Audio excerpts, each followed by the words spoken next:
we don't have a situation where Professor Tom Ojenda comes to disown all these proceedings.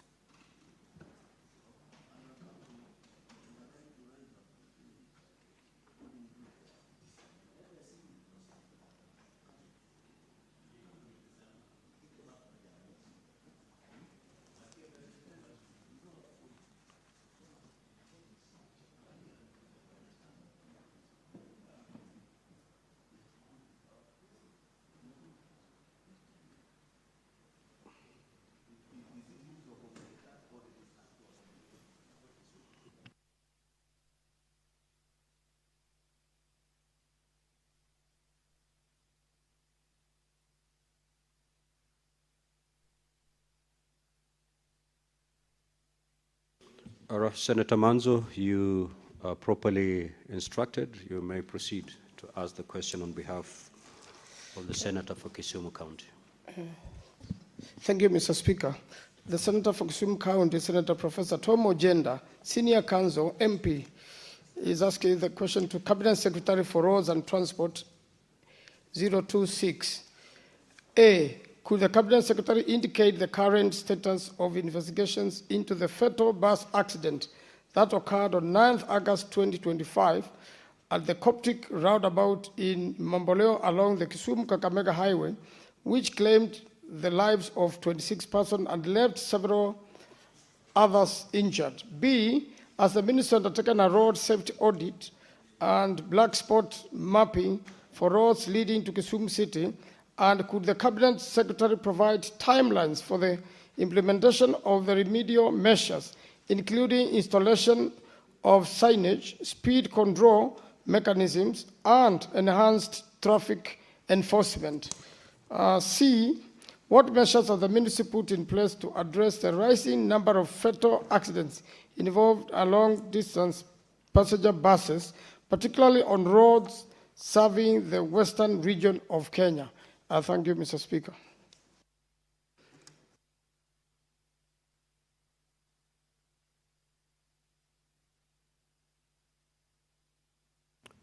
Honorable CS, you may now respond.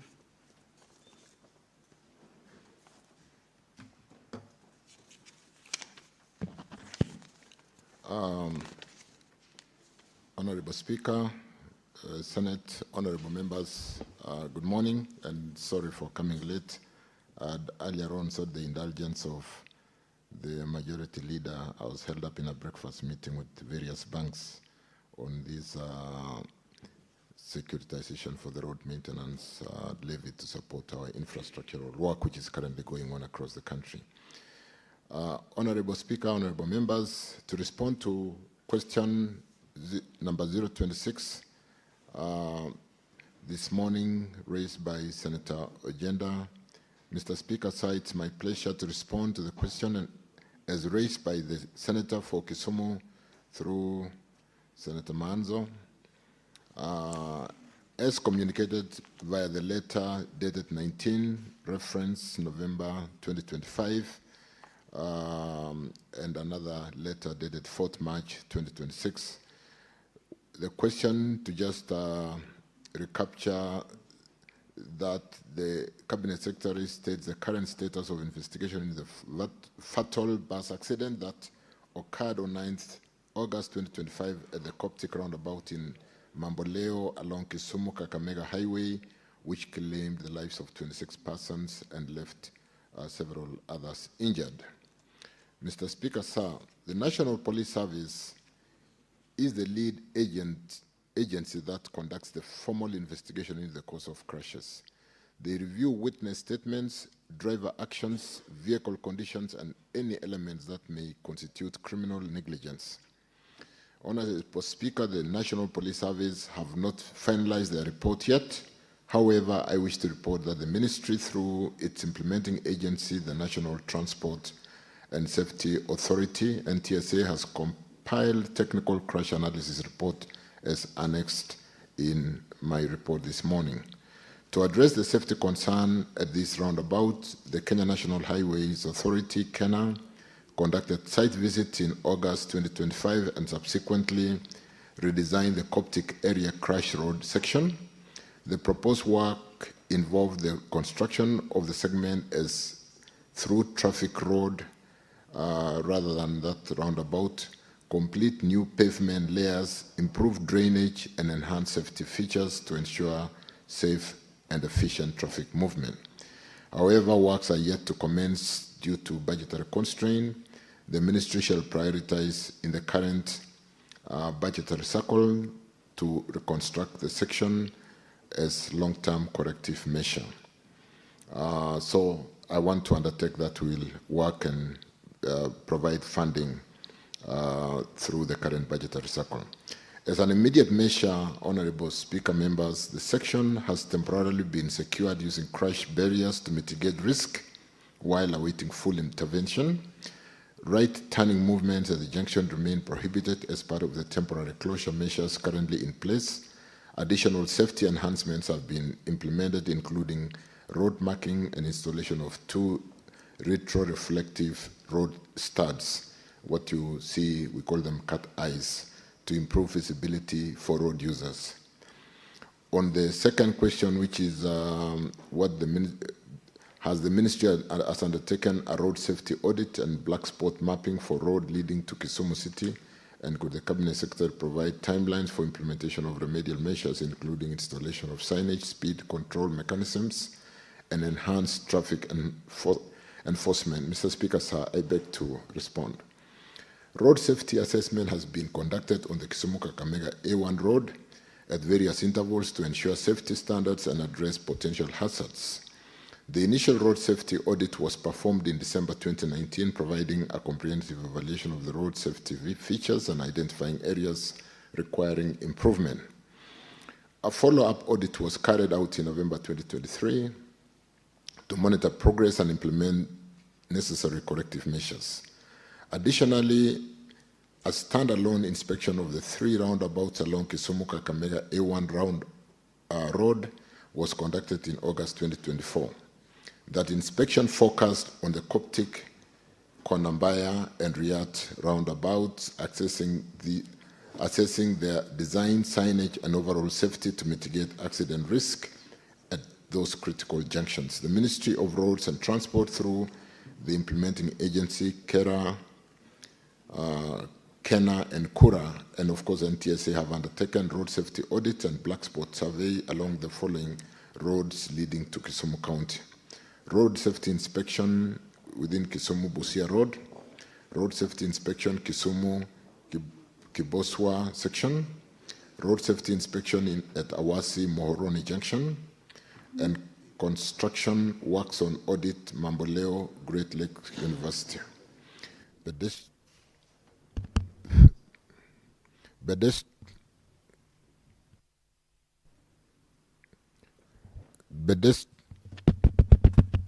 We're down. Clerk, can you reboot the system? And these two should be able to be sitting somewhere consulting on one side. Senator Enoch, Senator Fonandi, and Senator Lelegwe, take your seat. So construction works on audit at Mamboleo Great Lakes University. Audits have been done equally at pedestrian safety audit at Kisumu County. Sorry about that. Black spot audit, Molem, Namba, Ogena, Nyamasaria, Kasagam, also has been done. Kisumu County Transport Safety Committee, in liaison with Regional Manager NTSA Kisumu and KENA, have undertaken the following road safety audit at Kisumu-Chirchir Highway, Kisumu-Kakamega Highway, Kisumu-Katito Roads, and Kisumu-Busia Road. The status of implementation of the road safety audits, recommendation, and black spot survey currently ongoing are provided in the annexure to this report. And on the third question C, which is what measures has the ministry put in place to address the rising number of fatal accidents involving long-distance passenger buses, particularly on roads serving the western region of Kenya? Mr. Speaker, sir, the ministry set up a multi-agency team to conduct urgent road safety audit on accident-prone highway sections. The teams are tasked with reconstructing crash scenes and identifying hazardous design features or missing safety in infrastructure for action. Below is a series of coordinated engineering, enforcement, and operational measures to address the rising number of fatal accidents involving long-distance passenger buses. 1, enhance enforcement along high-risk corridors. 2 weekly joint enforcement operations are being done. Number 2, mandatory inspection and compliance for long-distance passenger buses and all commercial vehicles. We undertake motor vehicle inspection clinics with public transport operators to enhance vehicle roadworthiness. And 3, sensitization programs for drivers for passenger buses and commercial vehicles. And on this, A, engage the public through local media such as Ramogi TV and local radio channels such as Watch Maba. B, stakeholder sensitization on road safety, targeting heavy commercial vehicles, public service vehicles, border, tuk-tuk operators, and pedestrians. 4, enhance enforcement of the law, redesign of non-black spot areas, and further working together with the Ministry of Interior, National Administration through the National Police Service, the enforcement of the laws on maximum hours of driving by PSV drivers will be enhanced. The enforcement on this will include PSV operators licensed for long distance are the only operators doing long distance. The enforcement of 2 drivers rule for PSV vehicle license for long distance PSV transport. Enforcement for journey plans to ensure that maximum 4 hours of continuous driving are not exceeded by PSV long distance drivers. Drivers of long distance PSV night drivers take a rest break of a maximum of 8 hours before the next shift. Mr. Speaker, I submit. Thank you. Senator Manzo, any supplementary question?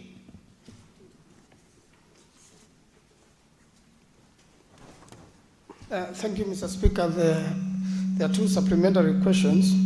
One is in relation to the latest drainage systems in highways. What's the minister doing to make sure that when there is unusual rainfall, that they have marked the spots? Highways are likely to overflow and passengers find themselves in danger, and particularly Mombasa Road, which turned into river recently, Mr. Speaker. And the second one is the minister aware that the NTSA regulations of 2016 on speed limits on highways are now expired? Thank you, Mr. Speaker. Honorable CS, take note of those 2 questions as you take more questions. Senator Mwenda Gataya. Thank you, Honorable Speaker. Honorable Waziri, Nithi Bridge is internationally known for fatal accidents. Nithi is from my county. So people from the Nithi would want to know the current status, outstanding scope of works, and expected completion timeline for Nithi Bridge reconstruction, given its history of a fatal accident as I've just indicated.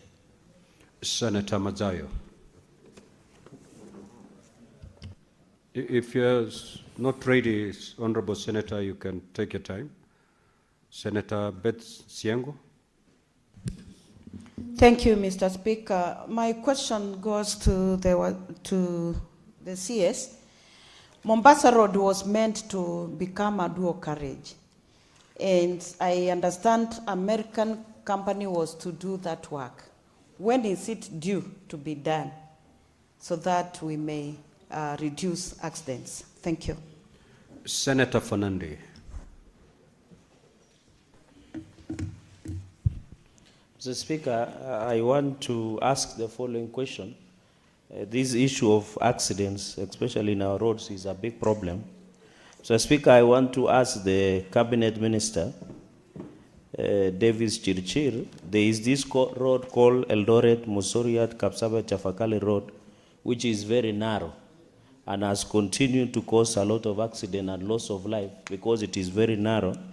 And I'm aware he has a periodic maintenance contractor on site who normally brings only maram on the road, and there is nothing being done. What is he doing, especially now that it's rainy and dark and there are many potholes, especially between Kapsabet and Chafakali and Mbale Road, between Nandi County and Vihiga County, Mr. Speaker, to avoid further losses of life and destructions of vehicles along that road? I yield back, Mr. Speaker, sir. Senator Boni. Thank you, Mr. Speaker. Mr. Speaker, I would like, before I ask my question, to invite the minister to come to this spot that the Senator of Kisumu has raised. I have traveled widely in this country, Mr. Speaker, and nowhere in Kenya do you find the structure designed at Coptic, at Konambaya, at Riat, and at Kiboswa, opposite the Kisumu Doctors Specialist Plaza. If the reason for demolishing the roundabout at Coptic was because of accidents, the same reason, Mr. Minister, should also invite you to destroy the roundabouts at Konambaya, at Riat, and at Kiboswa, opposite the Specialist Doctors Hospital. My last invite, Mr. Speaker, is to request the minister to also do a planning for dualling of the road between Kisumu and Kakamega. That is the most productive part of Western Kenya, that particular section. If we don't dual it, everything we do is just Niger. So what is your question, Senator Boni? I've asked in that statement.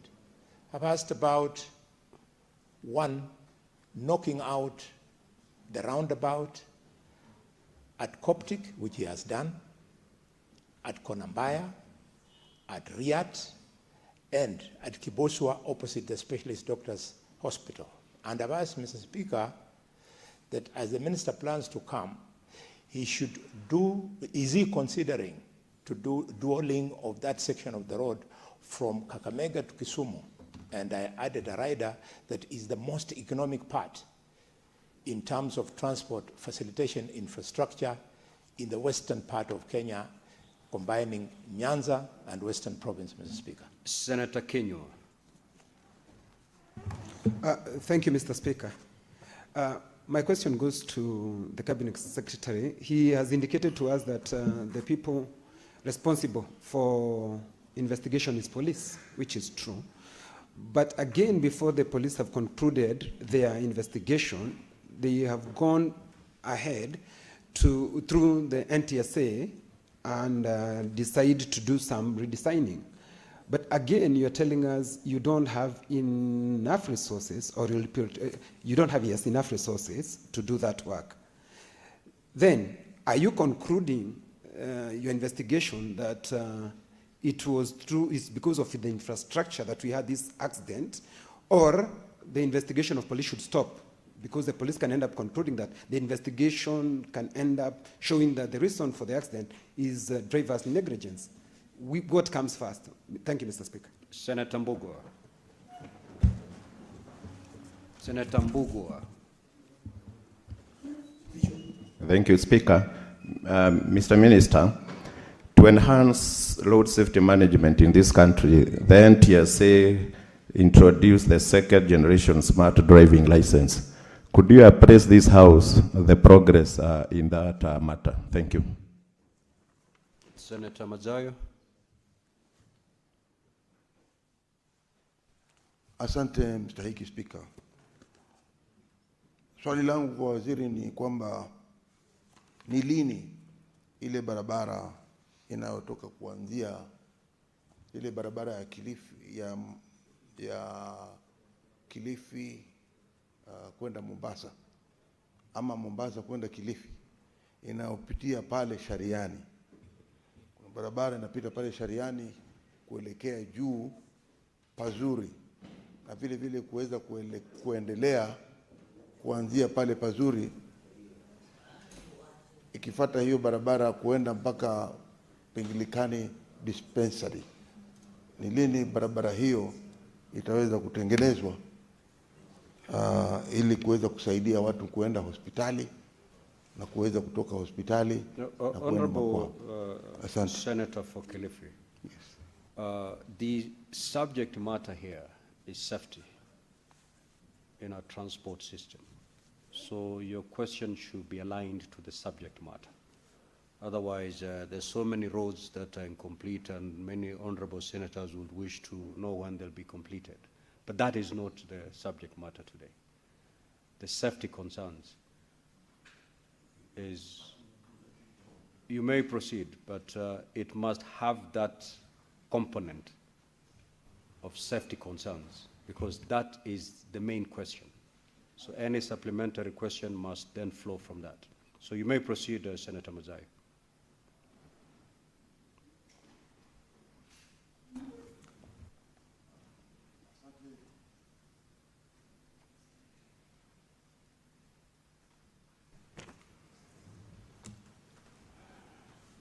Asante, Mtaki Speaker. Bwana Waziri, ile barabara ambayo hivi sasa inaunganisha barabara ya kuanzia Mombasa kwenda Kilifi, kuna barabara nyingine ambayo iko katikati mahali panaitwa Shariani, na ilikuwa imeshaanzishwa na imefika juu kabisa. Sasa tunauliza ni lini barabara ile inaweza kuweza kufanywa na kuweza ikapita ili ikafika pande za Pengilikani dispensary, ambapo ni eneo ambalo linachukua wagonjwa wengi sana, na wengi wameweza kufariki katika hiyo barabara wakijaribu kuenda hospitali. Kama ikiwa inaweza kufanywa, na unaweza kutueleza kwamba ni lini unafikiria pengine serikali inaweza kuangalia, na wewe mwenyewe ukiwa hapo kuangalia kuona kwamba hii barabara imetengenezwa. Senator Mngatana. Thank you, Mr. Speaker. Mr. Speaker, Kenyans woke up to a shock that the NTSA has brought new rules that would require instant fining of drivers, motorbike riders, without going to court. The system, as explained by NTSA, cameras are supposed to have been installed on the roadside, and if you don't have a seat belt, even if the police don't stop you, you will pay 500. If you park illegally, 10,000. If you are overspeeding, depending on how many kilometers, if it's by over 6 kilometers per hour, you pay 3,000, and so on and so forth. Mr. Speaker, I want the Cabinet Secretary to use this opportunity to tell Kenyans, is the NTSA the body that makes law in this country? And if it is not, and this Senate and the National Assembly is the body that makes law, then the NTSA can only make regulations. Did those regulations pass through the Senate Delegated Legislation Committee? And I'm asking, as a vice chair, did the NTSA bring those regulations? Or are they assuming that they can make laws without passing through the people's representation? And how did you allow it, Mr. Waziri, that a body under your regulation, your ministry, can wake up and just abrogate powers that they don't have? And then this matter goes to court, and then the people who are going to pay that money once the case is lost, it's the people of Kenya, Mr. Speaker. I want the minister to clarify why did they bring regulations without public participation, without bringing it to parliament, and who gave the NTSA the power to make laws in this country and not the elected people in this country? Mr. Speaker, I yield. Senator Morgo.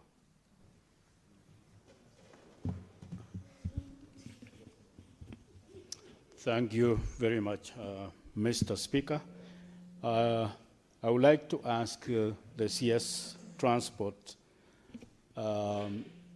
about lorries or trucks of Semtech cement factory in West Pokot that is killing a lot of people every day along that route from Kitale to Sebit, where the factory is. And what is the minister aware, and what action will he take to stop these rogue drivers that have killed a lot of people? Senator Mandagu. Thank you very much, Honorable Speaker. Honorable Speaker, I would like to ask the Cabinet Secretary for Roads, because part of the reason we have accidents is the state of the motor vehicles we use in the country. We have a department called Motor Vehicle Inspection. Where are they trained? How regular do they train? What certification do they have? And if there is no proper training, is it possible for Kenya Institute of Highways and Building to establish a specific curriculum for motor vehicle inspectors so that we can be confident that those who do motor vehicle inspections have the necessary qualification and certification to certify the roadworthiness of our vehicles? And finally, Honorable Speaker, allow me to congratulate the Cabinet Secretary for Roads.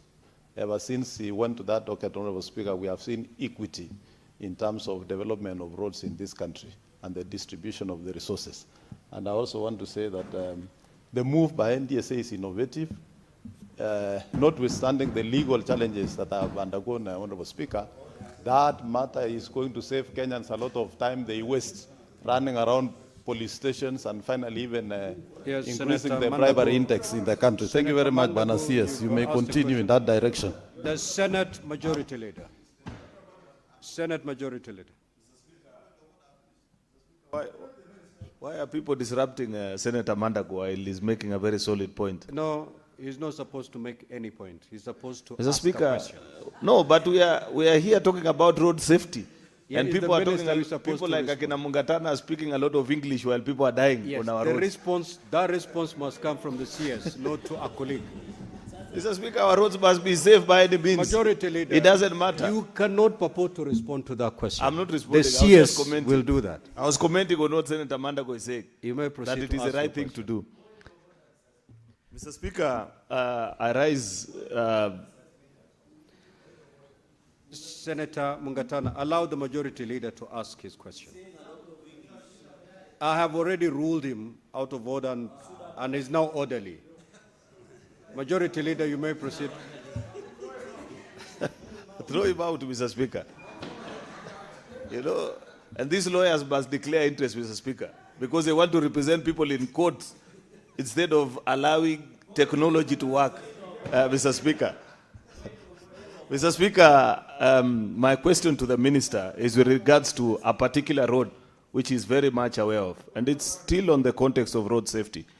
The road from Londiani to Muhoroni, Mr. Speaker, almost every month there is a fatal crash on that particular road, yet it's a Class A road.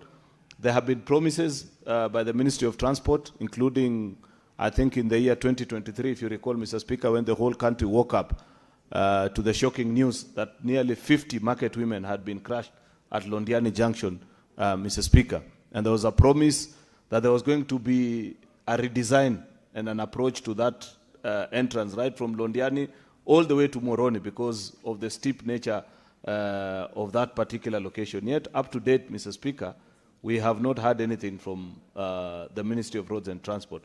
Therefore, in the same spirit like my neighbor, the Senator for Kisumu, I'd wish the Minister to comment and just to give us a general overview of road safety, because a country cannot continue to lose thousands of people on its roads every year, Mr. Speaker, and the ministry is not giving a comprehensive plan on that, how that needs to be addressed. I thank you, Mr. Speaker. Senator Seki. Thank you very much, Honorable Speaker. Honorable CS, I want to ask a question in regards to Kitengela in Kajiado County on several footbridges that were meant to be constructed in Kitengela town. These two footbridges will really help the safety of passengers or even people of Kitengela, because most of the public schools, health centers, dispensaries, referral hospitals are in one side of the road, making many people crossing the highway between the town of Kitengela, and more importantly, the Maparasha Bridge in Kajiado Central that has tolled for many years, cutting off the people of the other side from accessing the town of Maparasha. What is the problem of that bridge not have been completed on time? Senator John Yutu. Thank you, Mr. Speaker. My question to the CS is very simple. And it relates to the accident that claimed the life of the Honorable Cyrus Jirongo, Mr. Speaker. We have never to this day gotten any account of any passenger that was in the bus that supposedly crashed with Honorable Jirongo's vehicle. So my question then to the Speaker, to the CS is, can the NTSA, provide a passenger manifest, Mr. Speaker, of the bus that collided with Honorable Jirongo's car to avoid speculation? Because we have never had any account of any of the passengers that was in that particular bus, and it was a PSV vehicle, Mr. Speaker. That's my question, Mr. Speaker. Senator Mandago, what is? Yeah. Senator Newton, would you wish to be informed? Yes, yes. Mr. Speaker, I do not want to be informed by a former governor, Mr. Speaker, because he may not have any information. Very well, on Senator this particular. Chuto, you may proceed to ask your question. You should wait for the torch to stop. Senator Mandago, your information has been declined.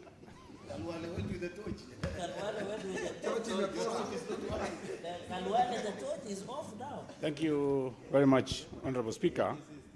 Honorable Speaker,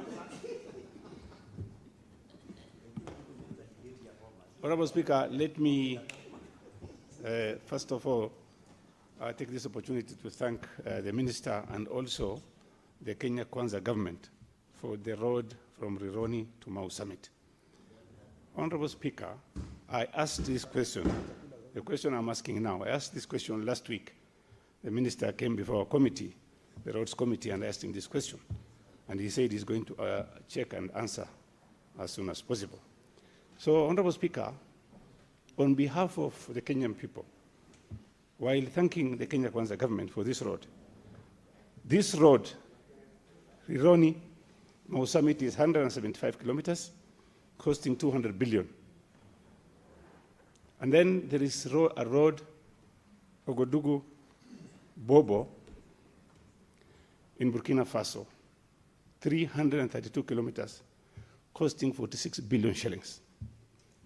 I want the minister, the CS, to tell this honorable house and Kenyans why should order, honorable senators, order. Why, Senator Fernandi, be orderly. Honorable Speaker, the question is, this road, Rironi Mau Summit, will cost 1.14 billion per kilometer, which is on a PPP, and while Senator Mandago, that's why we have the CS. Honorable Speaker, just protect me, Honorable Speaker, while the road in Burkina Faso is costing 139 million per kilometer. So I want the CS to tell us if it is a PPP. Why should this road cost 1.14 billion while the road in Burkina Faso, financed by the government, the currency in US dollars converted into Kenya shillings? Senator Mandago, what is your point of order? You know, Honorable Speaker, if we allow honorable members to use the floor of the House, what Senator Chute is trying to do is to mislead the nation. Understanding what I want to find, Mr. Speaker, can the senator from Marsabit provide the data from Burkina Faso showing that the cost of that road is what is alleging? Honorable Speaker, this is how public are being incited, that the government is not spending money fairly. The Cabinet Secretary has not come here to answer questions on behalf of the government of Burkina Faso. We cannot allow you, Senator Chute. In fact, you should be grateful that a whole kilometer of road is being done. Senator Mandago, you have made your point of order. Now, Senator Chute, you have to substantiate what you've alleged. Honorable Speaker. Either you proceed to do so right now, and if you're not in a position to, you know exactly what to do. Honorable Speaker, this is... Order, Senator Boni. This is to Senator Chute. You have alleged, you need to substantiate by providing the evidence that indeed there is a road in Burkina Faso. Honorable Speaker. Order, Senator Chute. When the chair is speaking, you keep quiet and take your seat.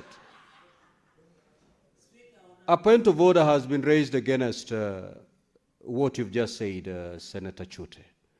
You have alleged that there is a road in Burkina Faso, which is way much longer than the Rironi-Mau Summit Road, and it's costing way less than what the government of Kenya is using to do the road from Rironi to Mau Summit.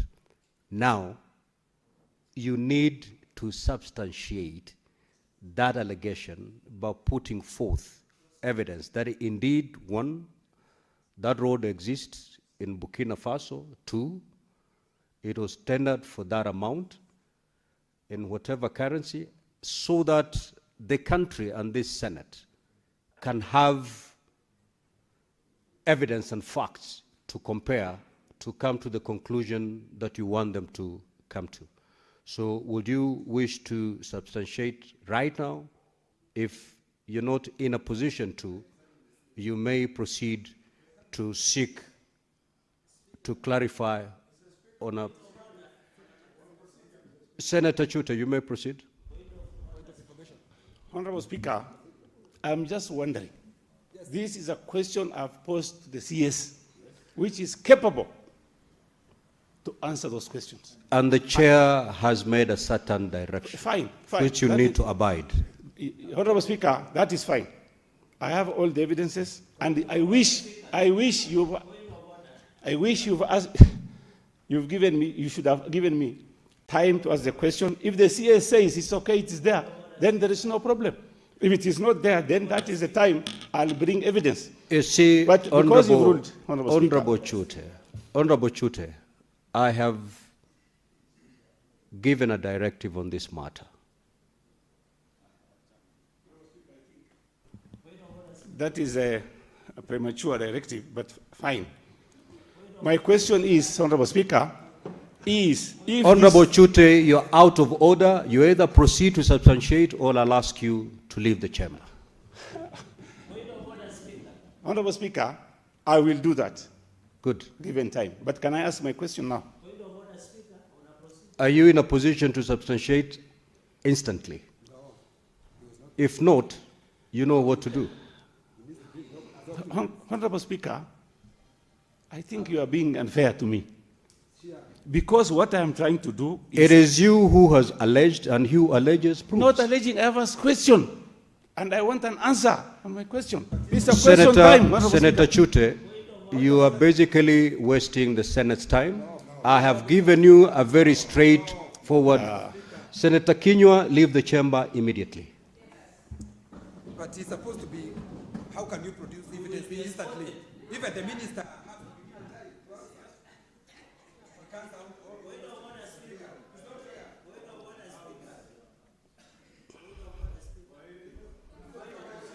So, Senator Chute, I have asked you, if you're not in a position to substantiate instantly under standing order, you may do so during the next sitting. So are you in a position to substantiate now, or you'd wish to do so during the next sitting? Honorable Speaker, I'll do it in the next sitting, but allow me to ask my question. Of course, I will allow you to ask your question. Yes. Okay? Okay, let me But ask. are you in a position to substantiate that allegation now, or you'd wish to seek for further time to do so I will the seek next for sitting? further time. Good. Now you may proceed to ask your question. Thank you, Honorable Speaker. Order, Senator Funandi. Senator Chute, conclude, please. Thank you. Conclude, Senator Chute. Honorable Speaker, my question is very simple and clear. Cost of doing this road, Rironi-Mau Summit, is 1.14 billion. The cost in Ouagadougou border is 139 million per kilometer. Can the CS tell us if this is the Rironi road is PPP, how is it possible that the road in Ouagadougou is almost a quarter cheaper,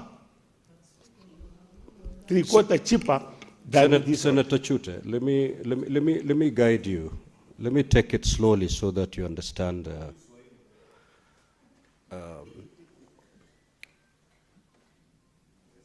As we speak now, you are, as far as the road in Burkina Faso is concerned, nobody has any facts other than you. And to help this House and your colleagues to appreciate your contribution, you need to table evidence that indeed, one, that road in Burkina Faso exists. Two, order, Senator Fernandi. So basically, even for the minister to flow with you, he needs those facts. And that's why the senator for Uasin Gishu rose on a point of order, seeking to have you substantiate by putting the facts on the table, in terms of, by putting evidence on the table on the road that you're alleging exists in Burkina Faso. You can imagine if it turns out that it doesn't exist, and that's why they want to know, is this road real?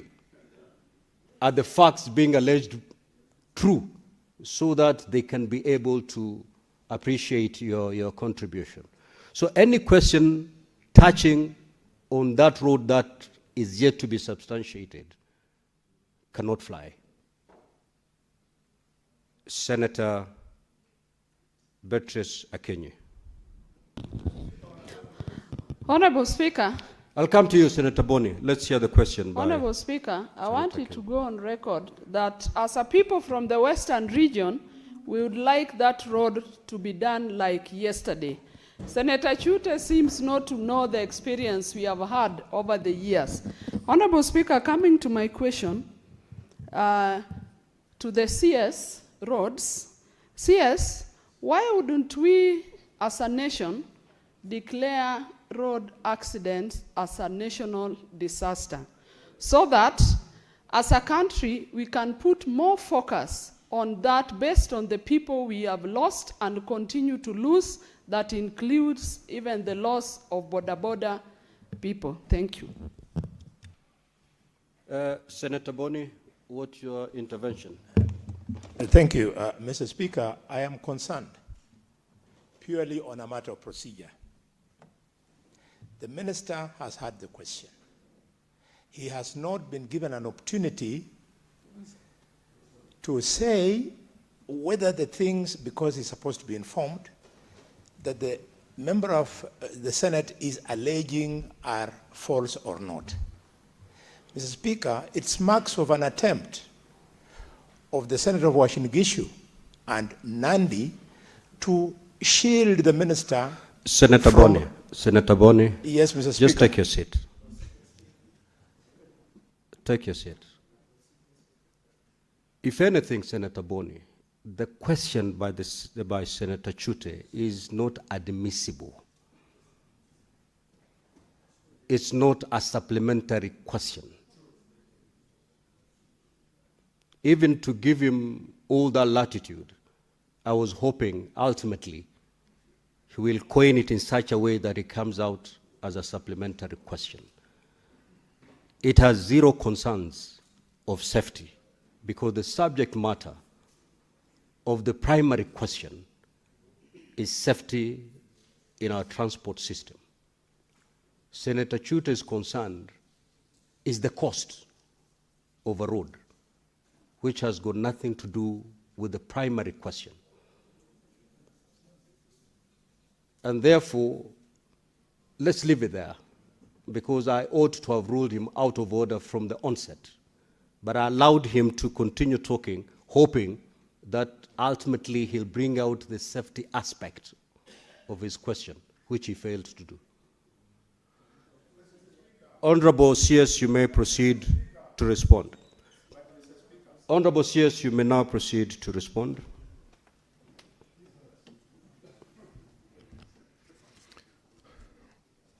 Thank you, Honorable Speaker, Honorable Members.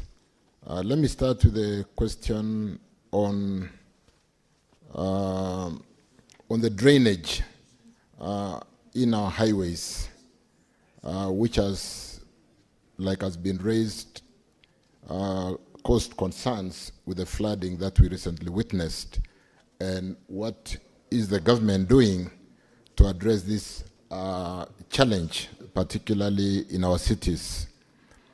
Honorable members, you do know that under the Cities and Urban Act, the seat of the capital city of Kenya is singled out for the national government to cooperate with the host county of the city, the seat of the city, to work on infrastructure and really bring out the character of the capital city of the country.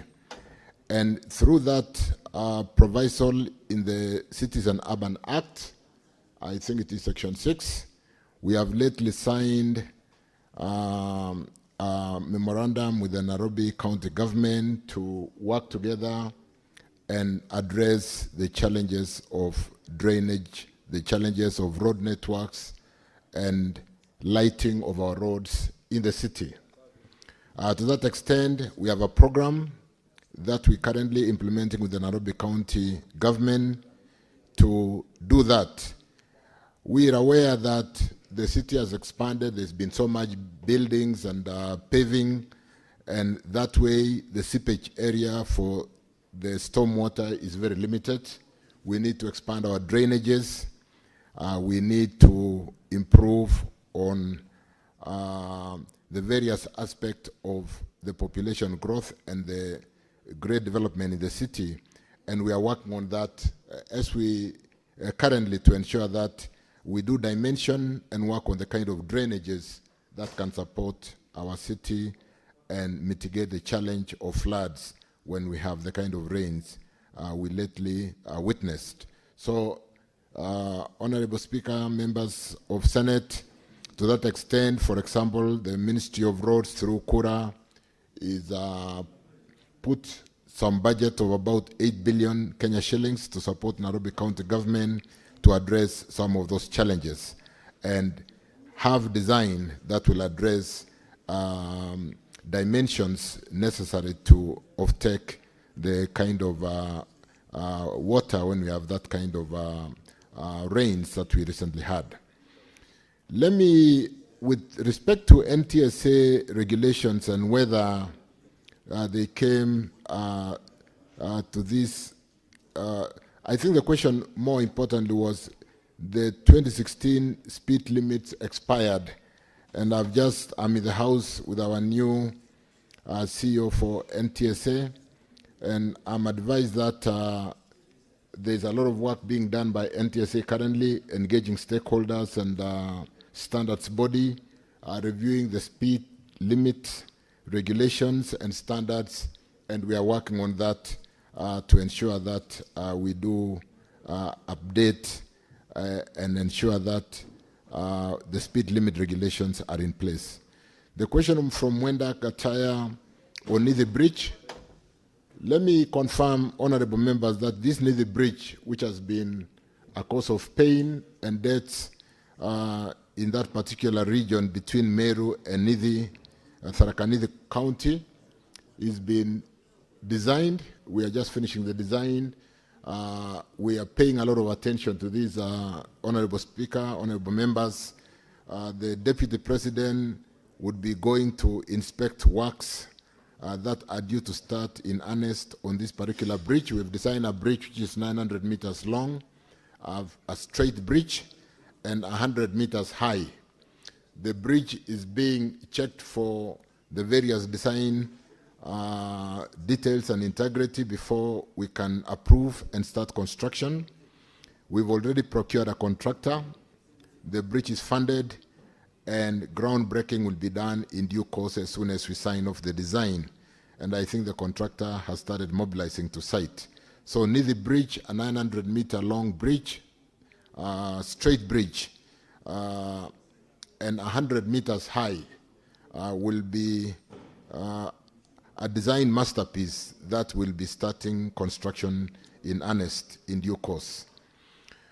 On the Senator Beth CMO Mombasa Road dualling, I want to confirm that work is going on dualling of our major highways. Dualling of highways is important for ease of traffic movement. It will be cheaper to move goods faster, and more importantly, we should be able to bring down the cost of doing business. On Mombasa-Nairobi dualling, the PPP Directorate, together with Kenya, have been working on the detailed cost of doing this particular road. We look more importantly at value for money. We look more importantly at the equity, debt equity ratios in terms of the investor or the concessionaire. Have they demonstrated capacity to raise the equity? We'll then go to the development phase and check things like return on investment to make sure that the value for money, or to the extent, are you basically going to charge too much to be able to recoup your investment, or is the return on your equity within the reasonable return on investments that are allowable within 10% and so on and so forth. So that is currently work in progress.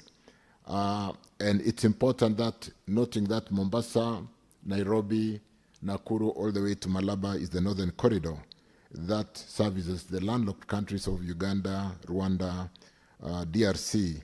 These are very important corridor to the development not only of our country, but the entire region. And so this is of high priority, and we are working on the details, and work is currently going on. Cherarge's question on Eldoret Mosoriot, I think, is that Eldoret Mosoriot, Mlango, all the way through the city going up to Iten? Is that the opposite direction? I think because we're talking today about road safety and the challenge, and I do know the road, I drive that road quite a bit, and it's a fairly narrow road. We are looking in the context of road safety on expanding and widening certain sections of our national trunk networks to address the concern that has been raised by the House on the road safety on our roads. Certain corners and are a bit tight for drivers to navigate, and the point is taken. Let me see the redesign. Kenya is not here with me today. I just came with NTSA, but I'll take concern of this Eldoret Mosoriot road and confirm, and then really come back to the House to confirm on the plans to widen this road and address the challenge of road safety.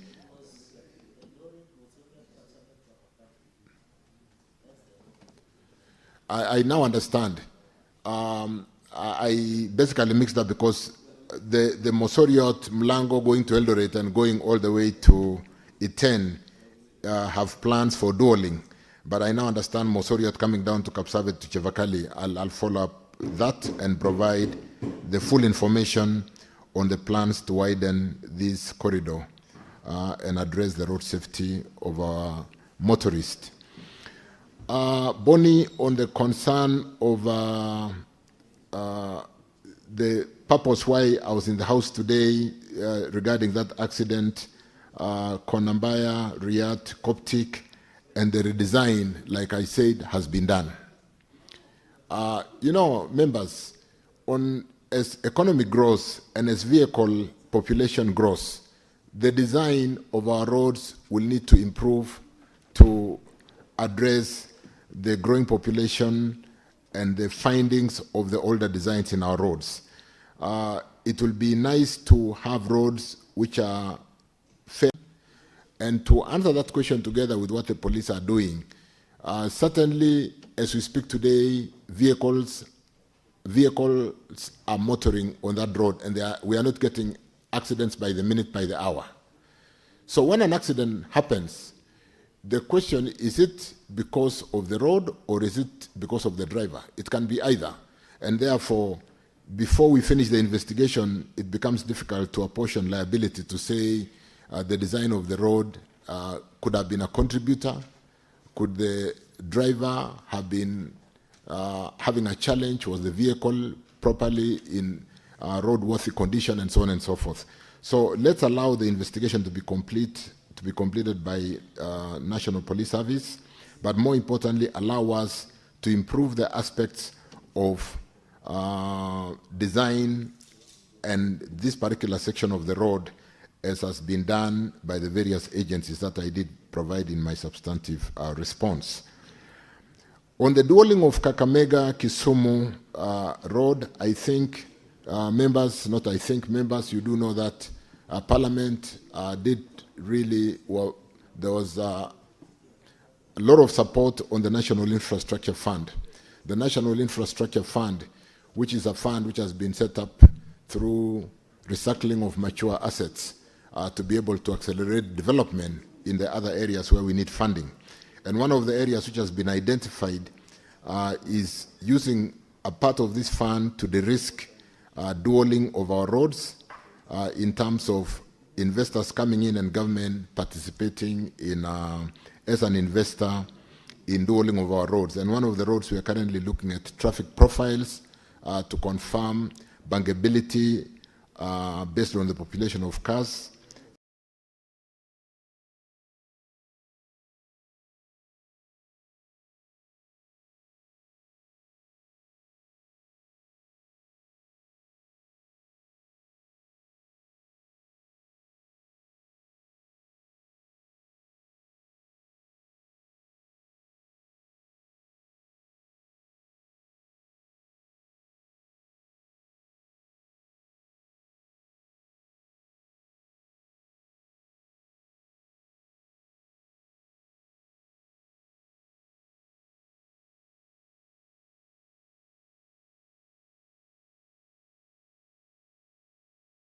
Is the Kakamega talk to that? We'll continuously improve the design of our highways to be better motorable based on, you know, like when we build roads today under KERA, we basically follow the old road corridor. And as the road is upgraded from class D to class C to class B and A, we'll need to improve the design, and sometimes it takes it requires more corridor, and therefore we need to acquire more land to be able to do a better design of the roads and reduce the corners and improve the design of the road. So we'll continue to work on the design of roads as we get more data to improve the design of our roads.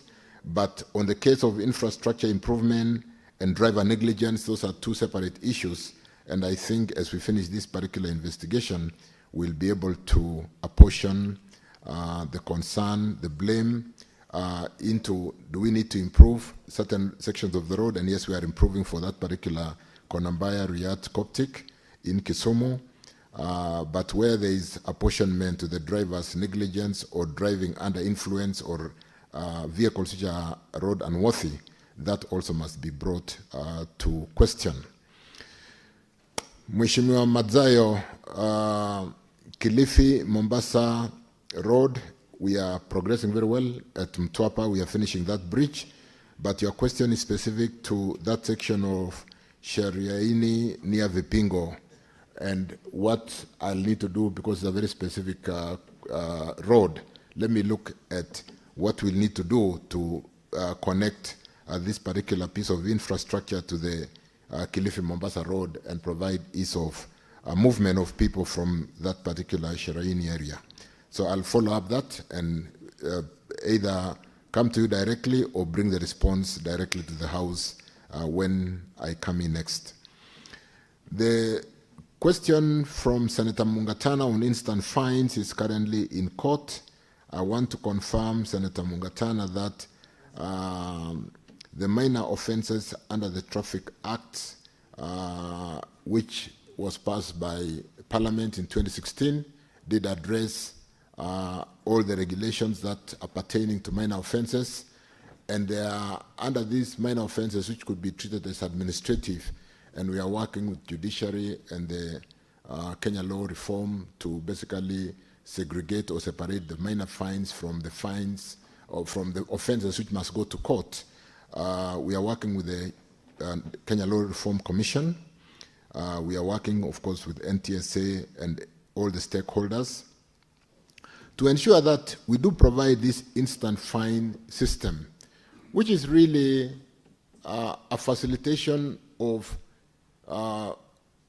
infractions, minor infractions in our roads that should not really go to court and congest our courts. But more importantly, that should give you a convenience. If I'm arrested driving from Nakuru to Nairobi, I don't want to go back to Nakuru court if I acknowledge that I've been caught overspeeding and under the minor offenses infraction, I think it's under Section 107 of the Traffic Act, I'm willing to pay the fine and I'm let go. Obviously, what the system does, honorable members, is when you know you are being watched, you drive carefully and you don't endanger other road users. But if you are found to have made or had that kind of infraction and you are willing to pay and you don't have to go to court, come to Nairobi and drive back to Nakuru, lose time, occupy court time and so on and so forth, and the fine is 500 shillings, you can pay. We did under implementation, and like I said, this thing is in court, and I don't want really to delve much into what could be seen as prejudice. If I'm willing to pay, I should pay and be let go. But if I'm not willing to pay and I want to go back to, I want to come to Nairobi and go back to Nakuru to attend court, I should also be allowed to do that. So it's really a solution that I think we need to do more communication to Kenyans to appreciate that this is in the interest of saving your time, this is in the interest of saving court time, this is in the interest of ensuring that we enhance road safety and curtail the loss of lives in our roads, which come about due to infractions, however minor they may be. If you don't stop in a junction and a speeding vehicle on the main highway basically causes an accident and lose lives, the question is why wouldn't we want to have a system that is convenient and that helps to watch over us and inform us that you are being watched? In fact, as a matter of, I'm sure most of honorable members in the House today drive vehicles with lane-assisted driving, and the vehicle warns you that you are going out of the lane. Can you use an indicator? Don't just, could you be asleep? And that could be the reason why you are going out of the lane. So, honorable members, we basically, this honorable Mungatana I wish to confirm came into Parliament under the minor offences regulations when the Traffic Act was amended in 2016, and so the due process was followed, as it were. Honorable Morgor, lorries and trucks kind of ferrying cement in that West Pokot factory, cement factory. I will take up this in more detail with Nahashon, the DG, NTSA, and we check the statistics. If that is the case, we need to seriously get mitigation, put in safety measures to ensure that this industry, which is a great employer, economic activity going on in West Pokot, does not have vices which end up losing lives. So we'll take up with NTSA and confirm that we will improve the safety and reduce the loss of lives or eradicate the loss of lives being caused by the lorries in this particular catchment in West Pokot where we manufacture cement. Senator Mandago, motor vehicle inspection is something important insofar as road safety is concerned. And I want to confirm, honorable members, that whereas government has traditionally invested to run motor inspection centers across the country, it's very expensive for government when social infrastructure in schools, hospitals is competing for resources. And what we are doing currently is looking at franchising the motor vehicle inspection so that the private sector under PPP can off-take and support us to set up motor vehicle inspection centers across the various counties of the country. Sometimes accidents can just be caused because a wiper blade is not working. And if that vehicle was inspected and your wiper blades are working well, when you get a dirt splash on your screen, you are able to respond by cleaning the windscreen immediately. So motor vehicle inspection is important. As regarding training of the employees of the motor vehicle inspection centers, we do train them at NITA, National Institute for Training Authority. And yes, I hear we probably need to enhance the training, but more importantly, we will be franchising under PPP the motor vehicle inspection centers and opening several inspection centers across the country. Senator Aaron Cheruiyot on Londiani Moroni, that difficult section after teeing off Londiani towards Moroni, we are working on that. I think the designs were completed. We just need to put in some funding to correct the challenge and reduce the loss of lives or eradicate the loss of lives on this section of Londiani Moroni Road. And I will equally follow up how far we are on funding this particular segment of Londiani Moroni Road. Senator Seki Kajado, footbridges. Let me just take this opportunity, Speaker, honorable members, to confirm that bridges is a major concern in this country. We don't have enough crossing for our children to go to school, to cross certain sections of the road.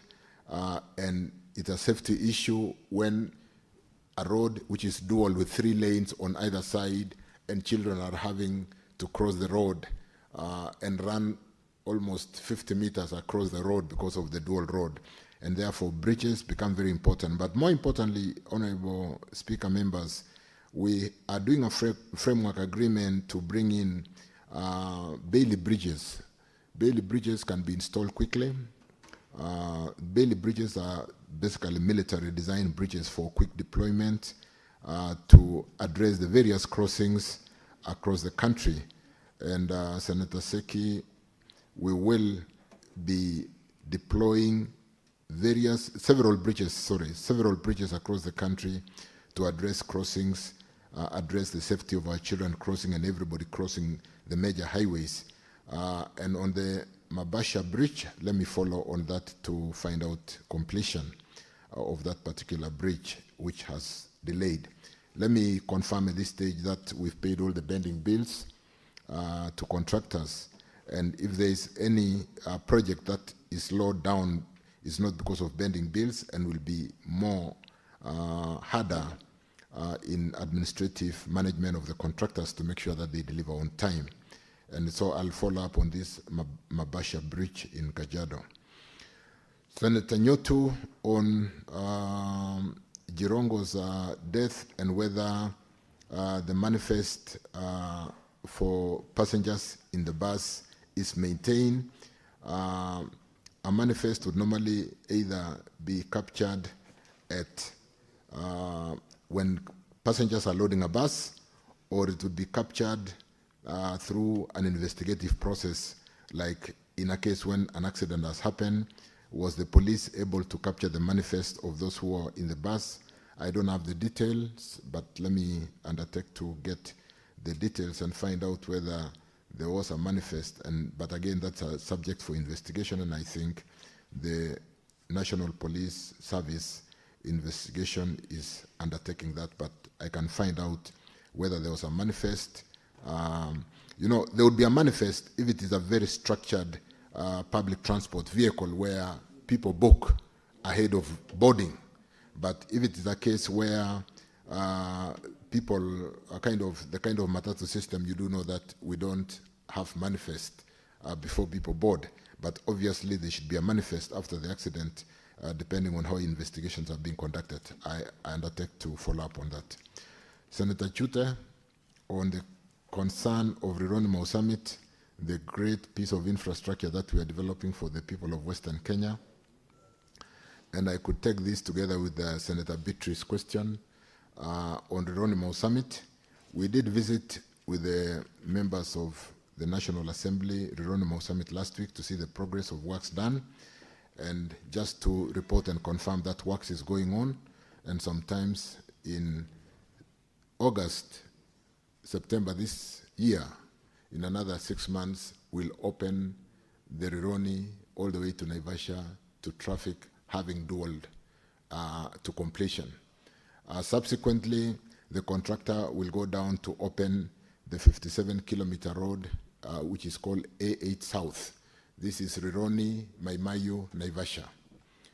Having completed the upper section, we'll go to Rironi, Maimayu, Naivasha, and work on that section, which will involve cutting the escarpment and dualing that road.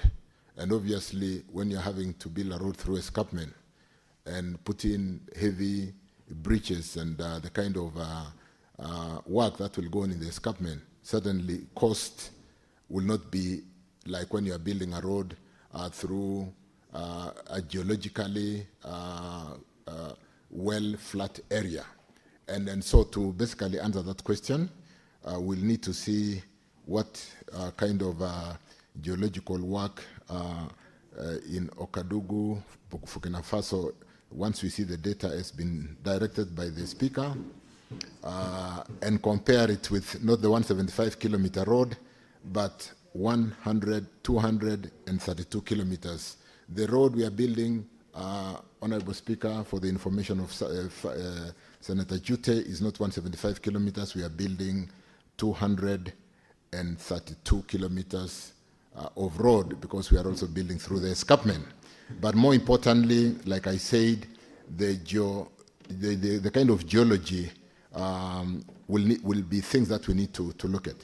We are very keen, Honorable Speaker and Honorable Members, to make sure that we don't build expensive roads because it takes up the cost of doing business. This will be a dual road. And if a road is built expensively, and I did talk about value for money, and that is why we don't allow investors to have a return more than 10% of their equity. It can make our country an expensive destination to do business. Industrialization will not be able to attract industry because we are not a least cost country, and therefore industry will move to other more competitive destinations. So we're very conscious. Let's see the data as directed speaker from Chute. We'll do comparative, and if there are lessons to be learned, that will be great. So Rironi is going on well, and on the section from Mau Summit all the way to the border in Malava and going through Kisumu to the other side, we've got funding from AIIB. This is Asia Infrastructure Investment Fund. We've got some funding, some donor, some fund. What do you call it? We've got some donor funding to do feasibility study, which is currently ongoing. It is a grant. It is a grant from Asia Infrastructure Investment Bank to do the study on that section of the corridor, and that is currently going on. Road accidents, as a national disaster, there's so much that we need to do, and we are doing that. Like I've mentioned, we are franchising motor vehicle inspections. We have to do a lot in automating and employing technology in our roads.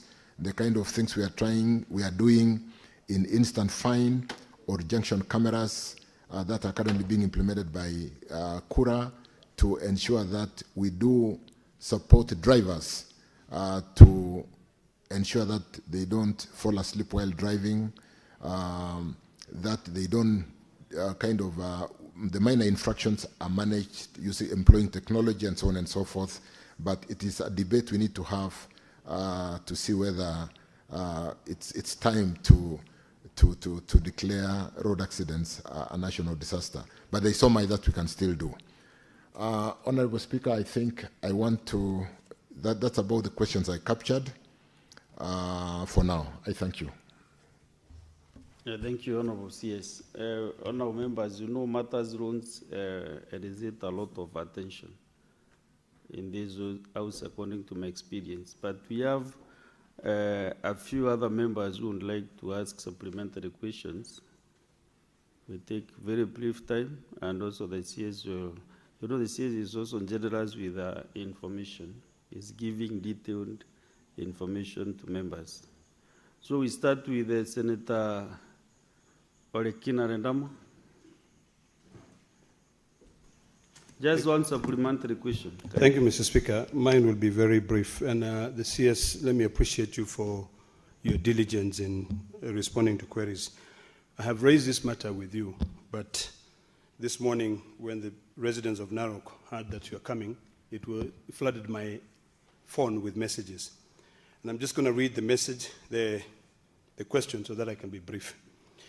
Given that the Narok Sekenani Road, C12, was engineered as a low-volume sealed road, LVSR, specifically to boost tourism, what measures is the ministry taking to enforce strict axle load limits and prevent its rapid destruction by heavy industrial vehicles, such as those carrying sand and construction material, which exceed its design capacity? Specifically, Mr. Speaker, there's a company called Gavin Holding Limited from Kisumu, which is currently transporting hundreds of truckloads of sand at a capacity of 32,000 kilograms. And this road is completely dilapidated, making it very difficult for even tourists to be able to get to the Masai Mara.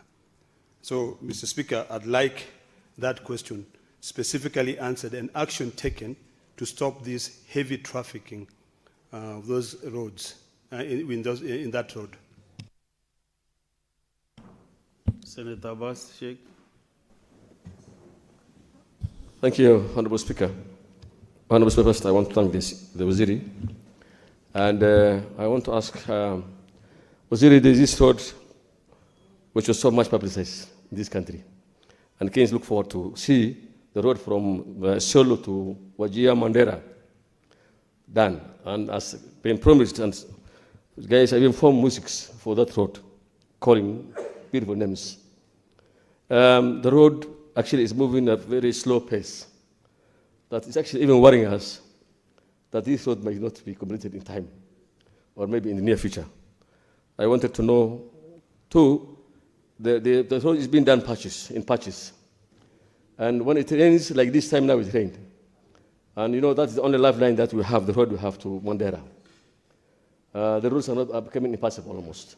So, for one, what is the time frame, and what is the alternative pathway for those vehicles ferrying food and items to various towns in northern Kenya? And when will the road be? At least, what is the hope that we are going to get road will be completed in time? The most thing worrying is the food transport, and the old materials for transport. The CS got your message. Thank you. supplementary question. Senator Sifuna Edwin. Waziri, you are aware of the problems that are facing the people of Nairobi during the current rains. One of the major roads that floods and brings the entire city to a standstill is Mombasa Road. Waziri, there was 9 billion shillings that was given for the repair of that road after the construction of the expressway.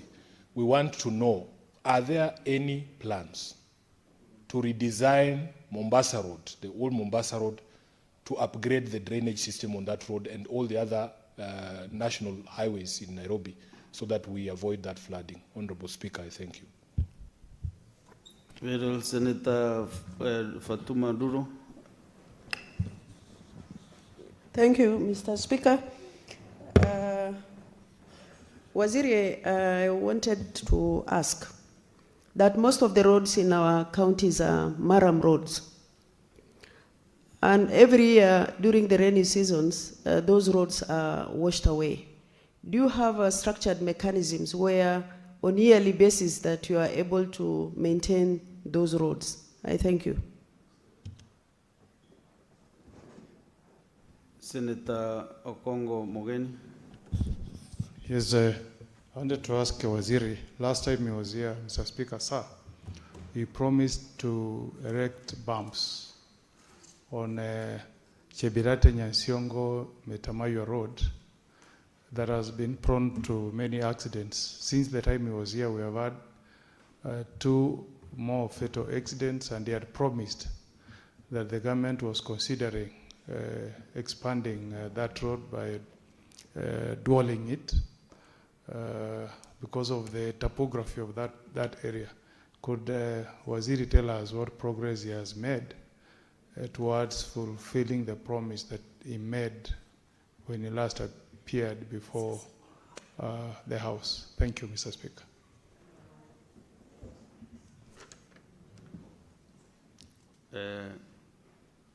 Honorable CS, you can answer those supplementary questions.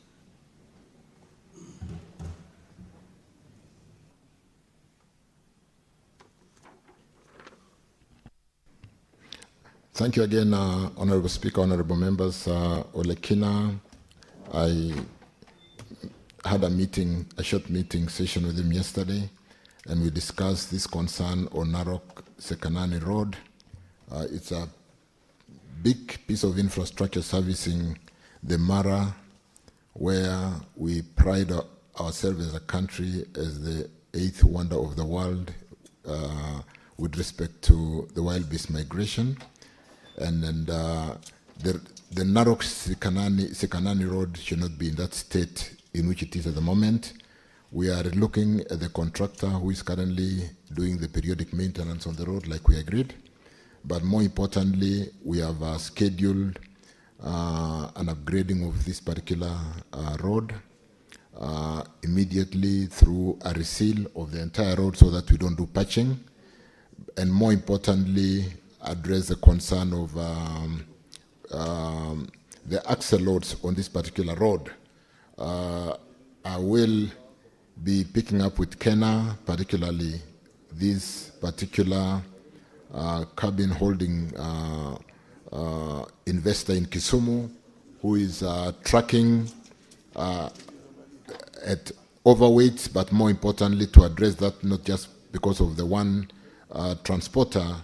We will look at the need, once we upgrade this road, on putting a weighbridge to support the kind of weights that can be taken by this road.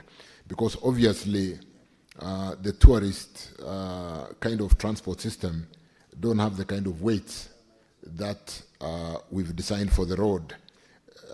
And therefore tourism and the transportation of people into the Masai Mara is not the challenge. The challenge are the transporters who are ferrying building materials, sand, all the way into Kisumu. I was asking, I thought there's enough sand in Kisumu. Why are we ferrying sand from Masai Mara to Kisumu? And but we'll take up that. The concern of Mheshimiwa Sifuna, Senator Sifuna, yes, we have a major contractor picking up JKIA Road. JKIA to ABC Place, we are redesigning, we're running a beautification program on this particular road, which will address all the drainages. It's a major project that has just started. In fact, it just started in the last 2 weeks. Let me confirm.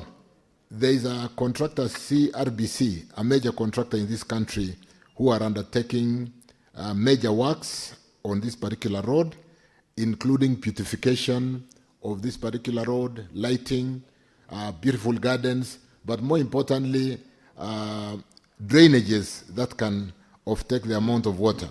One of the reasons why we basically were aligned towards CRBC is because a lot of the drained water coming from the expressway and being taken by the underpass, which has not been improved and cannot offtake the amount of water, is for CRBC to, and of course the services within the road.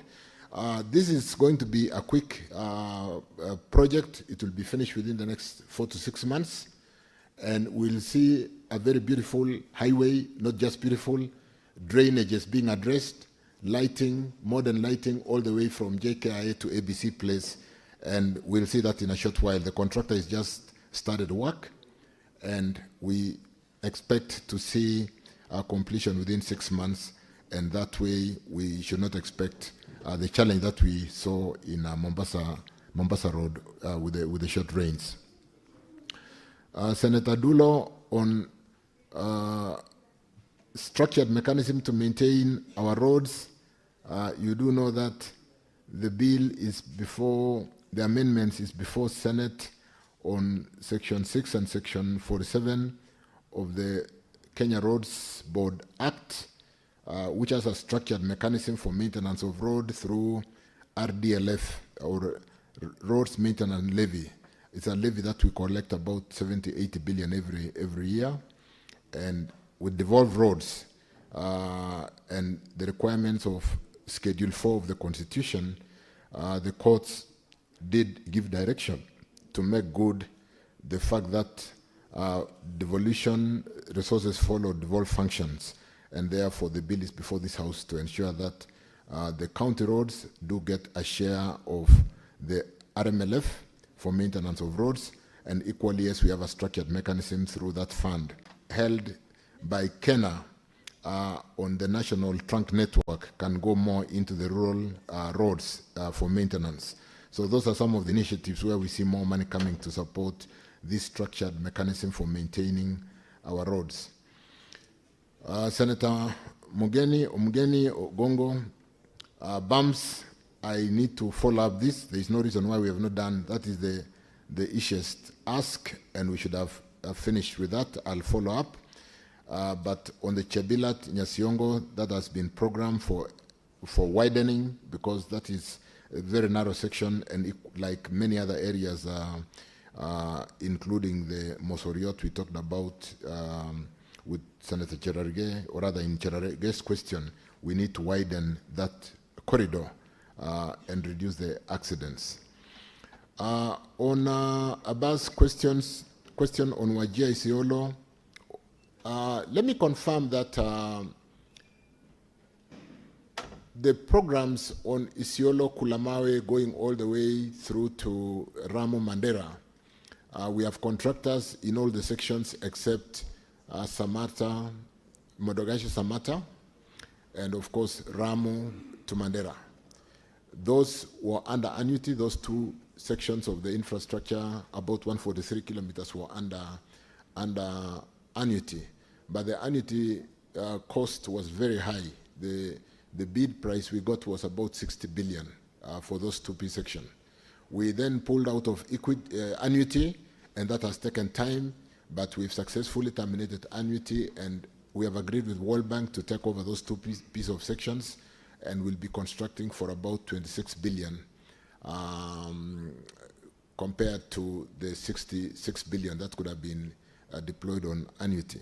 So World Bank has taken off those particular piece of roads. There'll be a board meeting, I'm told, on 27th of this month, and we do expect that before we come to Wajir, for the celebrations of Madaraka Day in 1st of June, we should have contractors in all the segments of the roads from Isiolo to Mandera.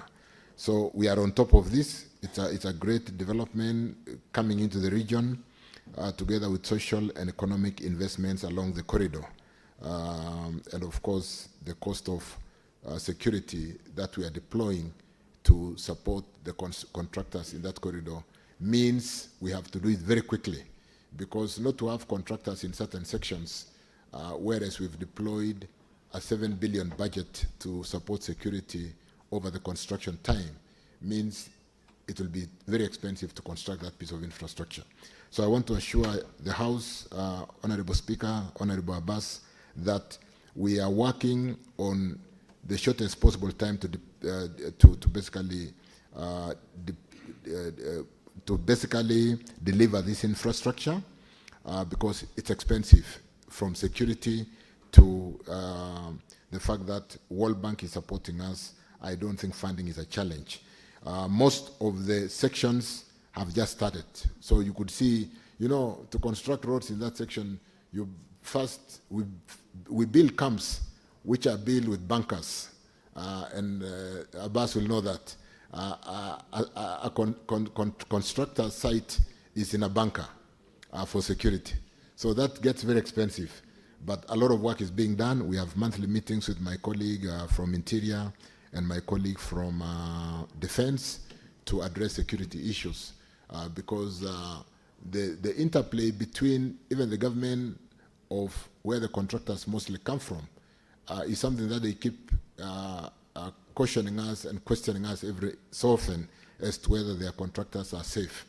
But I want to assure the House that we are on top of this, and by 1st of June, when we go for celebration of Madaraka Day in Wajir Town or Wajir County, there'll be contractors in those two pieces of sections that don't have contractors, and therefore accelerate the whole piece of infrastructure to completion.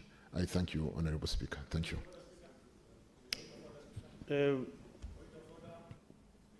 Who is out of order now, Senator Wamen Chute? No, before I said Senator Sifuna and a question on Mombasa Road, which I think is not satisfied with it. I give him 1 minute. Honorable members who have been on this question, one question for almost 2 hours now. So we must really move out of this. Thank you for that indulgence, Speaker. The CS Chirchir knows that I have a lot of respect for him, but that answer that he has given today has fallen short in two material respects. The people of Nairobi are telling me, Honorable CS, that it is not the lack of flowers on Mombasa Road that is causing them to sleep on the road. It is the flooding. So please, before you address issues of beautification and streetlights, we want a solid plan on how to drain water on Mombasa Road. And secondly, Honorable Speaker, he has not addressed himself to the question of the 9 billion that had already been given to the previous contractor, who we were told, Speaker, is a company associated with one member of parliament here. We want to be told he was given a tender to repair the damage that was done. Honorable Speaker, the damage that was done during construction of the expressway, there was money that was allocated for that, and it has not been done. So he has not addressed that, and he needs to prioritize drainage over flowers. Senator Sifuna, once the CS gives commitment, like he said, within 4 months you will see those developments done. He said so. That is why I'm here to listen to all the details. You have a commitment between 4 to 6 months, the road will be done, good drainage, beautification, and all those things. He committed himself to do that. And the Secretariat have captured that commitment. So after 4 months, we will be able to raise, like here, there are commitments for July, which I'll be asking before he leaves, what happened to those commitments. So I want to close this matter now. Senator Lemaretian. A very simple question, straight to the point, within 1 minute. Thank you, Mr. Speaker. And I would just like to get a clarification for the residents of Samburu County and its neighboring counties on what is the status of the Maralal-Baragoi highway that was being constructed, and when is the work on the ground supposed to begin? Thank you, Mr. Speaker. Senator Ojenda. Thank you, Mr. Speaker. Mr. Speaker, I had a short follow-up question to the CS Rhodes, who has answered or responded to most of my questions in detail. CS, you have referred, and in your response, you have stated that the construction work for the part of Coptic Road that caused the fatal accident, the Coptic area crash road, there's already a plan to pave, to repair, and to reconstruct. I also note that you have also said that the other problematic area, the black spot area of Molem, Nambaokana, Nyamasari, and Kasagam Road are also under consideration. CS, just confirm to me the time frame. The time frame. When will this work start? Because as things stand now, that area is a danger, in itself a danger. What the roads people have done in the Coptic area black spot is itself a danger, and we may witness another accident before the works begin. Thank you. Well, Senators, once you are given time to execute a supplementary question, you should stick to one shot, just one. Senator Orekina.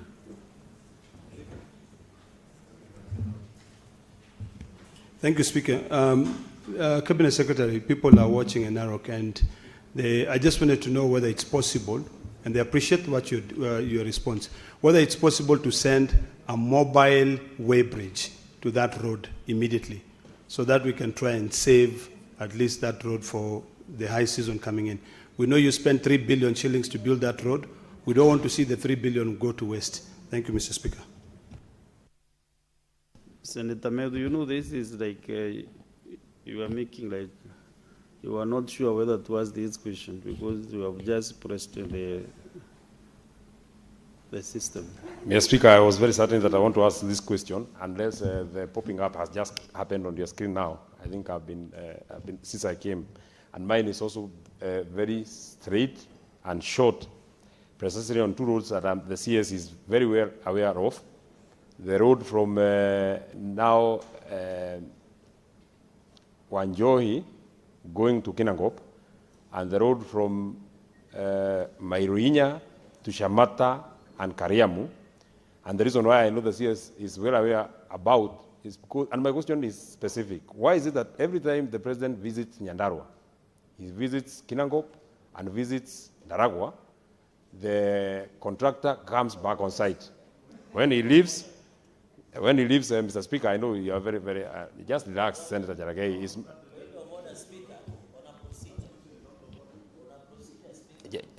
I'm just about to finish, Speaker. Point of order?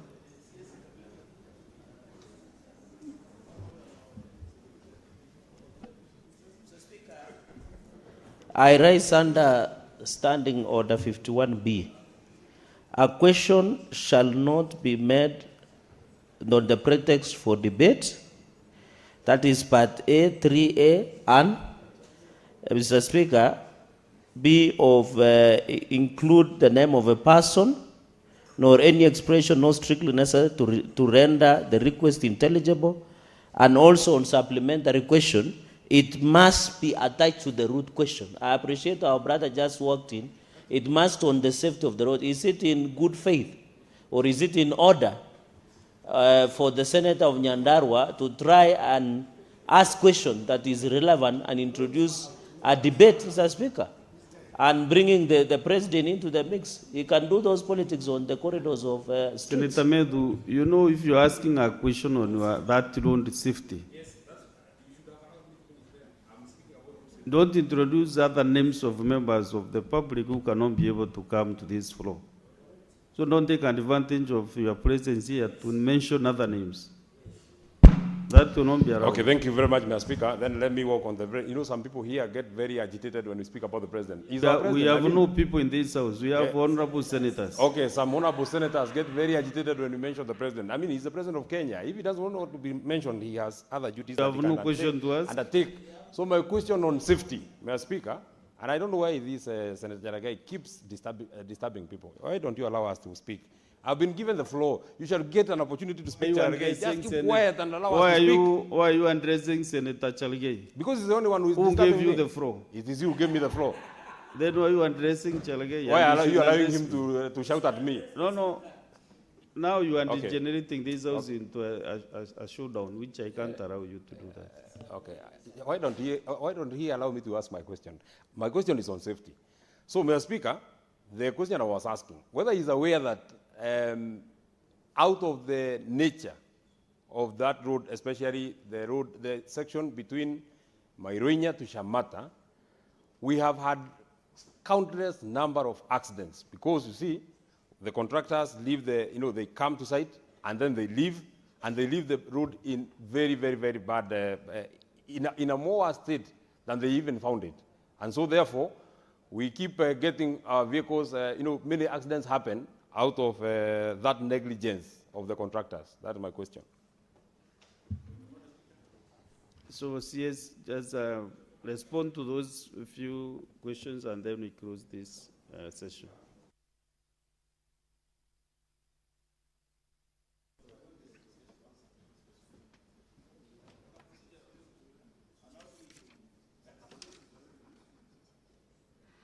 The question from Mheshimiwa Sena on Maralal Baragoi, let me confirm, Honorable Speaker, members, that we did procure a contractor for Senator Maralal. Chute, you cannot interrupt the CS.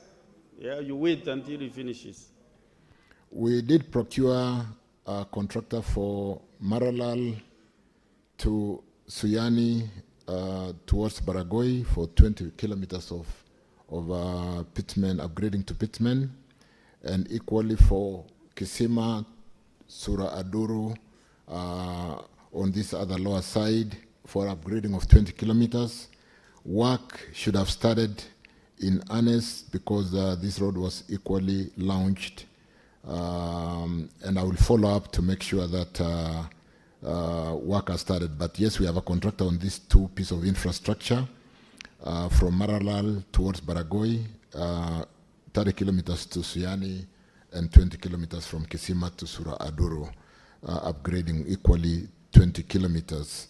That will give a very good look to Maralal town because you will have 30 kilometers towards Baragoi on the upper side, and you will have another 20 kilometers addition to the current tarmac that reaches Kisima today. With respect to Tom Agenda's question, time frame, before, Honorable Speaker, before Tom Agenda came to the House, I undertook that the designs have been completed and we are going to make budgetary accommodation for that section in the current financial year, and thereafter procure a contractor to correct and build the design that we have already done. With respect to Kinangop, we do know that I did mention equally that before Senator for Nyandarua came into the House, I had indicated that we've paid all the pending bills to contractors. We had a big challenge, and without paying those contractors, and we owed them up to 175 billion. And if they abandon work, it was upon us to provide the funding. We've now made requisite funding. We've gotten them back to work, and they don't have any excuse for abandoning work. So this particular infrastructure, Mailikumi, Subuku, Sipalas, Shamata, all the way to these Shamata girls and so on and so forth, with that contractor, Boyman, Basenga, and all these infrastructures, particularly the ones funded by CDB, will not slow down. We'll ensure that the contractors stay on course, because as we speak today, there is no contractor who we owe money, and therefore we'll be strict to make sure that if it is a capacity of the contractor, we'll call them out.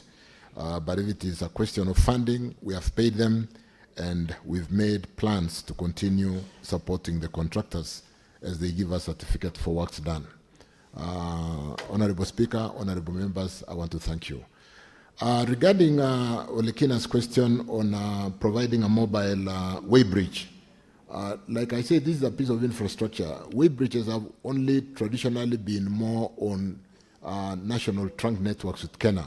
We are having programs to bring in mobile weighbridge for Kera roads. It's a Kenya road. So we'll undertake to provide a mobile weighbridge to support that infrastructure. I want to undertake that. Thank you. Thank you, Speaker. And thank you, members. Honorable says our new member here is not being recognized by the system. So you can use the dispatch to ask your question. It's very fast from Baringo.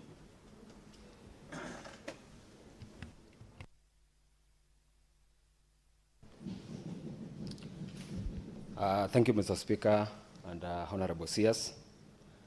I've risen to inquire a question about the road from Laikipia, Churo, all the way to Loruk and Marigat. And it also connects with people from Kabedo, Chemalingot going to Nakuru. Mr. Speaker, last year, there have been a water increment in Lake Baringo, and it has totally swallowed the road from Loruk to Nakuru. And this year again, the situation is worsening, Mr. CS. And I want to know whether the ministry is aware about the situation, because currently people are using private land for transportation. And anytime, the owner of the land may refuse his land to be used, and will be totally on mess. So, Mr. CS, I want to know whether your ministry is aware, and if so, what are the measures you've taken to ensure that the situation is bring to normality? Thank you.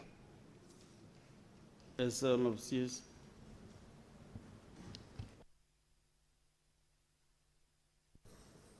Thank you, Speaker. I'll need to check. I don't know whether is the Luruk Marigat within the.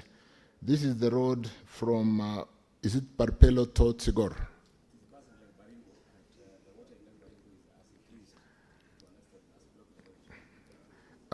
Thank you, Speaker. We're building a number of pieces of infrastructure to support the road coming out of West Pokot through Kitale to Eldoret and down to Nakuru. And to that extent, there is a road from Parpelo to Tsigor, Marich Pass, which will come through the lower section. I do know that we have the Marigat, Muchongoi, Karandini. I need to check. But more importantly, the question from Senator Chemitei is of concern even to us, because some of our roads are underwater, and not just because of the rising lakes. And so we are designing the road and having to move it way up because of the climate change issues, and the fact that those of us who visit that particular region would really pay attention to climate change issues to the extent that a number of the tourist hotels are underwater today. Equally, the road, sections of the road are underwater. So we're designing roads as a matter of urgency, way above the water levels, and trying to understand what we all need to do as a country to address this question of rising lakes.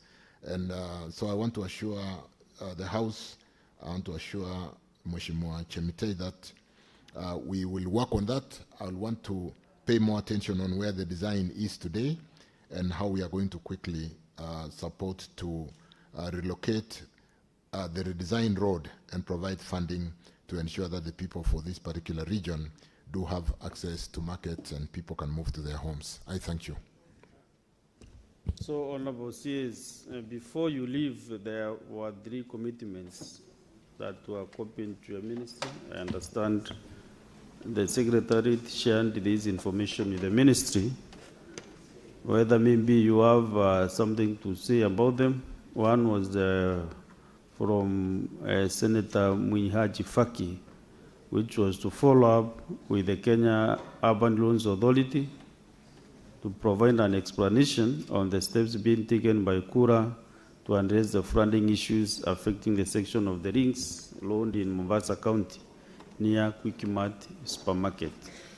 The other one is to furnish Senator Okongo Mogeni with information on whether the Kenya Railways Corporation commenced the construction of the Riruta Ngong single track meter gauge railway before obtaining an environmental impact assessment license from the National Environment Management Authority. And the last one was from Senator Mohamed Abbas, who sought information on the actions the government is taking to fast-track the construction of the, this is the same question he was asking, Mondogashe, Samatal, and the Ramu Mandela sections of the Great North Road. Since you answered this supplementary question from Senator Abbas, maybe you can comment on the two from Mwihaji Faki and Senator Okongo Omugeni.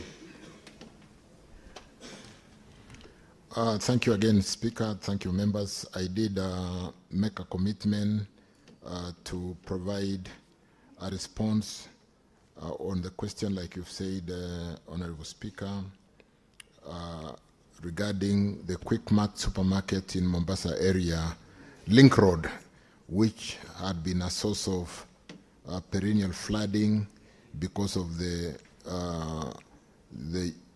geographical locationing of that particular area in terms of being the lowest point, and the fact that investors did build both sides of the road and there was no waterway for the water to drain to the lower points of the rivers.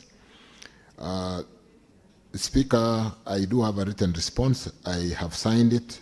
Let me very quickly respond that the flooding section of the Link Road near Quickmart Supermarket in Mombasa was designed and elevated to elevate the 200-meter road section to provide for the carriage and walkway.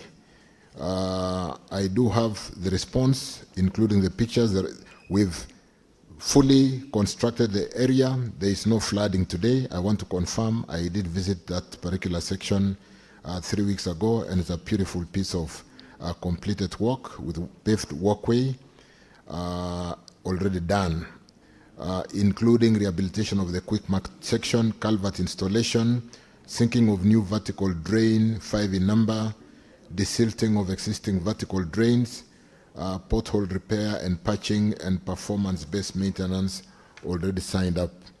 We did spend 54 million Kenya shillings to do that work, and the place is looking good today, and the member will be aware that with the short rains that we have just witnessed, the place was a good motorable section. I will, if I have not already tabled, I will table the response for that particular commitment.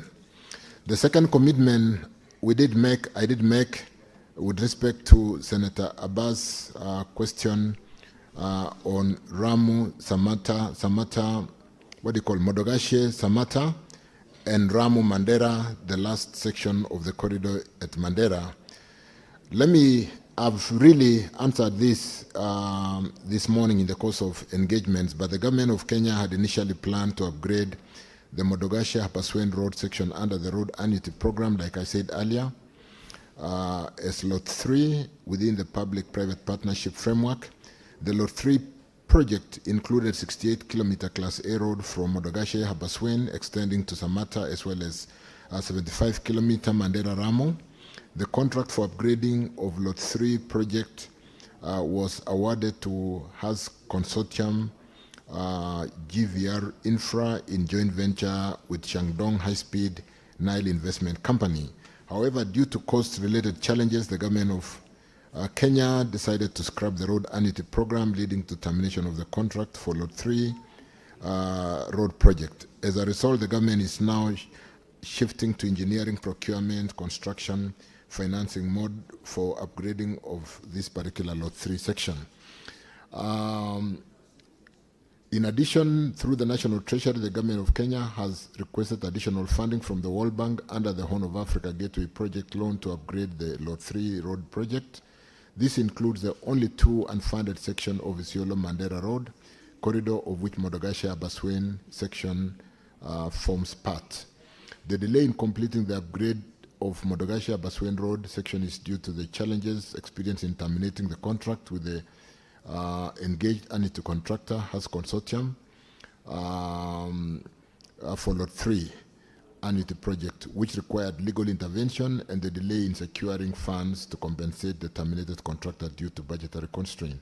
That has now been done, and in addition, World Bank has taken up those 2 sections, like I did mention earlier. The short-term strategies, the government is consistent in maintenance of the existing roads through the road maintenance levy.